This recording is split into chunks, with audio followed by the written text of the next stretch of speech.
মন দিয়ে শুনুন।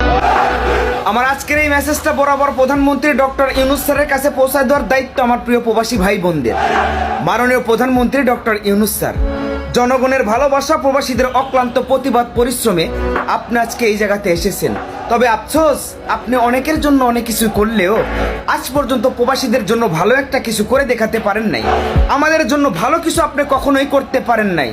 সামান্য এয়ারপোর্টে একজন ভণ্ড দরবেশের কাছে প্রতিনিয়ত নির্যাতনের শিকার হচ্ছে আমার প্রিয় প্রবাসীরা, যারা প্রবাসীদের নাম ভাঙিয়ে অবৈধ মাল আমাদের দেশে পাচার করে। তাদের শাস্তি আমরাও কামনা করি, তাদেরকেও ছাড় দেওয়া হবে না।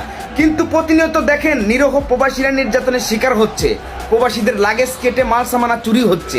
প্রবাসীদের লাগেজ থেকে মাল সামানা বের করে একটা একটা করে খন্ন খন্ন করে চিরে চিরে দেখতেছে। এমনটা হওয়ার তো কথা না। প্রবাসীরা কেন একটার বেশি ফোন নিয়ে যেতে পারবে না? নিয়ে যেতে পারবে 25,000 টাকা দিলে। তাহলে 25,000 টাকা কি আপনারা ঘুষ নিচ্ছেন? ঘুষের মাধ্যমে আমরা দেশে ফোন নিয়ে যেতে পারবো, এটাই আপনারা প্রমাণ করতেছেন। প্রবাসীদের অক্লান্ত পরিশ্রমের হালাল টাকার জিনিসপাতি যারা ভোগ করতেছে, ওটা যদি তাদের দায়িত্ব হয়, তাহলে তাদেরকে অসম্মানিত করাটাও আমার কর্তব্য। মাননীয় প্রধানমন্ত্রী ডক্টর ইউনূস স্যার, আগামীতে প্রবাসীরা কিভাবে যেতে পারবে, কি নিয়ে যেতে পারবে, এটা লিমিট করব আমরা।